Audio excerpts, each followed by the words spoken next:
Case 2, when business is taken over. Case 1 था हम कोई एसेट खरीद रहे हैं, single asset, machine, land, building, कुछ भी, पूरा का पूरा बिजनेस टेक ओवर कर रहे हैं। ध्यान से देखेंगे, business taken over. Business taken over में सबसे पहले ध्यान देना है कि ये नेट एसेट्स क्या होते हैं। सबसे पहले आप क्या कैलकुलेट करेंगे, net worth of the business. Net worth और नेट एसेट्स एक ही बात होती है।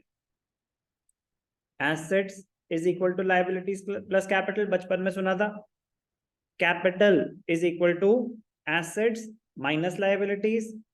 कैपिटल को ही प्यार से कंपनीज में नेट वर्थ भी बोलते हैं।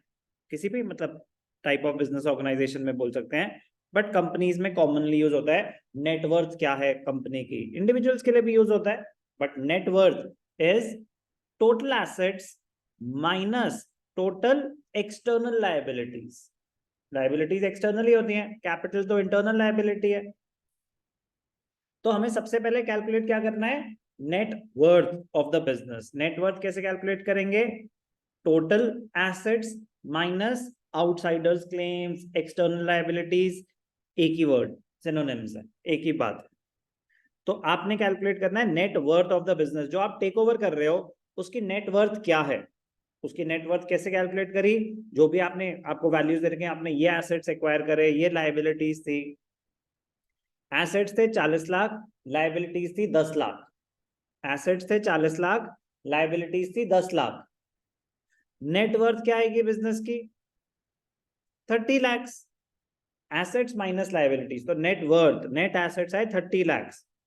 सेकेंड स्टेप, उसको कंपेयर करेंगे। कंपेयर करेंगे किसको, जो आपने नेटवर्थ कैलकुलेट करी उसको कंपेयर करेंगे परचेज कंसिडरेशन के साथ। परचेज कंसिडरेशन मतलब आपने बिजनेस कितने का एक्वायर करा।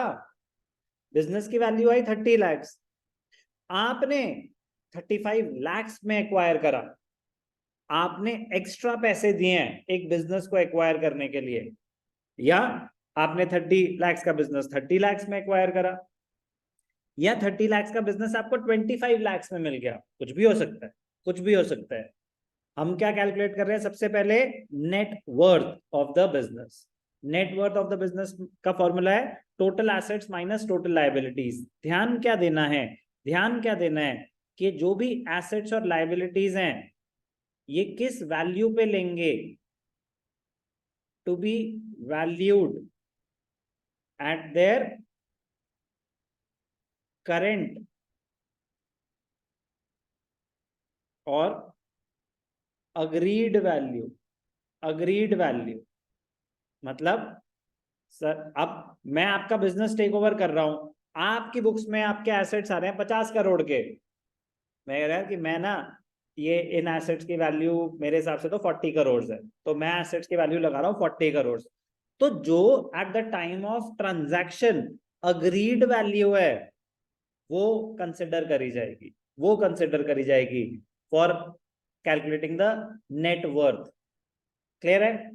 अब आपने वो बिजनेस टेक ओवर करने के लिए पैसे कितने दिए, परचेज कंसिडरेशन क्या है, वो एक अलग चीज है। पहले हो गई बिजनेस की वैल्यूएशन, फिर अच्छा चलो ठीक है कि आपके मेरे हिसाब से तो वैल्यू बन रही है 30 लाख रुपए, मैं आपको देता हूं 35 लाख रुपीस। तो ध्यान से देखेंगे, if purchase consideration is more then, if purchase consideration is more than the net worth, if purchase consideration is more than the net worth, तो क्या होगा, आप एक्स्ट्रा पैसे दे रहे हैं, the extra money, extra payment will be considered for goodwill। तो जो आपने एक्स्ट्रा पेमेंट करी, आपके नेटवर्थ आ रही थी 30 लाख, आपने बिजनेस टेक ओवर करा 35 लाख का, तो 5 लाख जो एक्स्ट्रा दिए किस चीज के दिए, गुडविल के। कम भी हो सकता है। If purchase consideration, PC is the purchase consideration, it is less than, it is less than the net worth of the business। 30 lakhs का बिजनेस आपने 27 lakhs में टेक ओवर कर लिया, 3 लाख रुपए कम दिए, तो कम पैसे आपका प्रॉफिट है। फॉर एग्जाम्पल परचेज कंसिडरेशन है 50 lakh, net worth, actual worth जो आपने बिजनेस टेक ओवर करा उसके एक्चुअल वर्थ एसेट्स और लाइबिलिटीज को कंपेयर करके आ रही थी 70 लाख। तो 70 लाख का बिजनेस आपने 50 लाख रुपए में टेक ओवर कर लिया, 20 लाख रुपए का फायदा है। तो ये जो प्रॉफिट है ये कहां ट्रांसफर होता है? कैपिटल रिजर्व में। कैपिटल रिजर्व एक क्रेडिट आइटम होता है, गुडविल एक डेबिट आइटम होता है। अभी जर्नल एंट्री पास करेंगे तो पता चलेगा। बट अगर परचेज कंसिडरेशन आप पैसे कितने दे रहे हो, जो बिजनेस की वैल्यूएशन है उससे ज्यादा दे रहे हो तो extra money is for goodwill. जो बिजनेस की वैल्यू है उससे कम दे रहे हो, अच्छी डील मिल गई, प्रॉफिट है, कैपिटल नेचर का प्रॉफिट है, तो वो प्रॉफिट कहां ट्रांसफर हो जाएगा? कैपिटल रिजर्व में। द प्रॉफिट क्यों हुआ? क्योंकि बिजनेस की वैल्यू आ रही थी 50 लाख, 70 लाख, आपने 50 लाख में टेक ओवर कर लिया तो आपका प्रॉफिट हुआ, तो वो कैपिटल नेचर का प्रॉफिट है, इसीलिए वो कहां ट्रांसफर हो जाएगा? कैपिटल रिजर्व में। If purchase consideration is equal to, if purchase consideration is equal to the net worth, तो ना तो गुडविल होगी ना कैपिटल रिजर्व होगा। तो बहुत जरूरी है जब बिजनेस टेक ओवर हो रहा है तो हम दो चीजों को कंपेयर करते हैं, एक परचेज कंसिडरेशन और दूसरा नेटवर्थ। नेटवर्थ कैलकुलेट होती है जो भी एसेट्स और लायबिलिटीज की अग्रीड वैल्यू है उसके बेसिस पे। अगर एक ही वैल्यू है उसी के बेसिस पे कभी कभी क्वेश्चन को ट्रिकी करने के लिए दो वैल्यूज होती है, एक होती है बुक वैल्यू, एक होती है agreed value, market value. Market value will be taken into consideration to calculate the net worth. Net worth will be compared with the purchase consideration. If the purchase consideration is more than the net worth, you are paying extra money, which is for goodwill. If the purchase consideration is less than the net worth, you are at a profit. The profit is of capital nature. The profit will be transferred to capital reserve. Journal entries क्या पास होंगी? Journal entries क्या पास होंगी? Concept यही है, आप ध्यान से देखना। जब बिजनेस टेक ओवर कर रहे हैं, जब बिजनेस टेक ओवर कर रहे हैं तो आप कुछ एसेट्स टेक ओवर कर रहे हैं, तो एसेट्स को डेबिट कर देंगे। Sundry assets account debited, assets will be debited individually. Individually मतलब फर्नीचर टेक ओवर करा तो furniture account debited, machinery take over करी तो मशीनरी अकाउंट डेबिटेड। क्लियर है ना इतना बात? Assets will be debited individually. किस वैल्यू पे? At agreed value, at agreed value और मार्केट वैल्यू। तो अगर एक ही वैल्यू के बना तो वही बुक वैल्यू, वही agreed value. Assets account debited to sundry liabilities, same rule, अब मैं दोबारा नहीं लिख रहा, they will be credited individually. ठीक है ना? तो assets debited, liabilities credited. Asset थे 50 लाख, लायबिलिटीज थी 20 लाख, तो 30 लाख नेटवर्थ आ गई। टू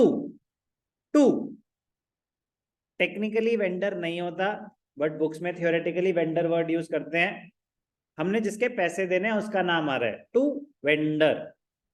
और other company's name, other company's name, जिसको आपने पैसे देने हैं, जिसको आप टेक ओवर कर रहे हैं। ध्यान से देखेंगे, एक second. To vendor other company's name, other company's name मतलब जो आप, मैंने बिजनेस टेक ओवर करा वाई लिमिटेड से, तो यहाँ वाई लिमिटेड आ जाएगी। ठीक है ना? मैंने पैसे जिसके देने हैं वो लायबिलिटी दिखा रहा हूं। ये क्रेडिट क्या हो रहा है? आपकी लायबिलिटी बढ़ रही है, आपकी लायबिलिटी बढ़ रही है। यहां पे क्या आएगा? यहां पे आएगा परचेज कंसिडरेशन। परचेज कंसिडरेशन का मतलब होता है आपने बिजनेस कितने का टेक ओवर करा, आपने बिजनेस कितने का टेक ओवर करा, आपने बिजनेस की क्या वैल्यू लगाई कि मैं आपको 50 लाख रुपए देता हूं, मैं आपको 30 लाख देता हूं, तो वो है परचेज कंसिडरेशन। तो assets debited to liabilities to vendor, ये तो नॉर्मल एंट्री है। अब बात आती है कि if the purchase consideration is more, than the net worth are the 30 lakhs, आप 35 lakhs दे रहे हो, तो extra money is for goodwill. तो गुडविल अकाउंट अगर आपने कैलकुलेट करा तो यहाँ पे आएगा बैलेंसिंग फिगर। ये कब होगा? When purchase consideration is more then net worth.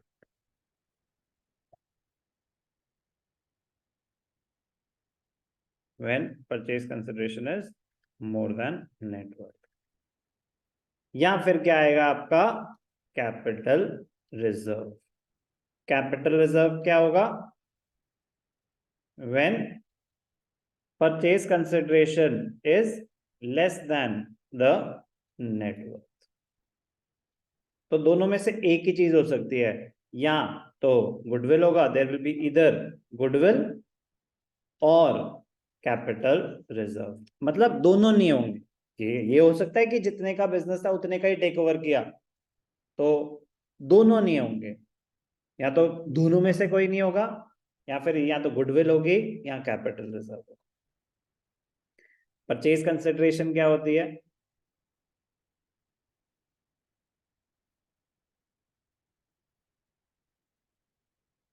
Purchase consideration, the value at which the business is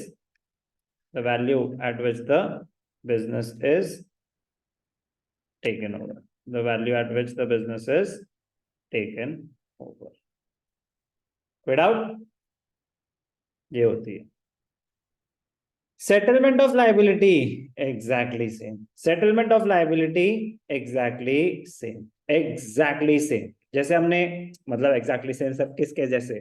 आपने मशीन खरीदी थी, फर्नीचर खरीदा था, तो उसकी जो सेटलमेंट हो रही है, vendor to share capital, vendor to bank, vendor to share capital to securities premium, वो exactly same. When the liability towards the other company is settled, तो same entry will be passed as it was passed in the case of assets purchased। तो क्या थी journal entry? Vendor और other company, technically other company's name, debited to, पैसे दिए to bank account, shares दिए तो to equity share, bye बोल रहे हो, by by, to equity share capital, to preference share capital, equity भी हो सकता है, प्रेफरेंस भी हो सकता है, to securities premium, to securities premium. तो एग्जैक्टली सेम एंट्री है, एग्जैक्टली सेम एंट्री है जब हमने एसेट परचेज किया था। तो अगर हम बिजनेस टेक ओवर कर रहे हैं या एसेट परचेज कर रहे हैं, लायबिलिटी सेटल करने की एंट्री एग्जैक्टली सेम है। सेम तरीके से नंबर ऑफ शेयर्स कैलकुलेट कर लेंगे जो भी हमने लायबिलिटी सेटल करनी है, अमाउंट पेबल और परचेज कंसिडरेशन का कुछ पोर्शन अगर आपने पैसों से सेटल कर दिया तो जितना बचा है वही तो शेयर से होगा ना। तो जितना अमाउंट पेबल है वो कैलकुलेट करेंगे number of shares, amount payable divided by issue price. Point बस स्टेप 1 पे ध्यान देना है कि गुडविल है या कैपिटल रिजर्व है। सेटलमेंट ऑफ लायबिलिटी तो एग्जैक्टली सेम तरीके से होगी। Very very interesting, very very important.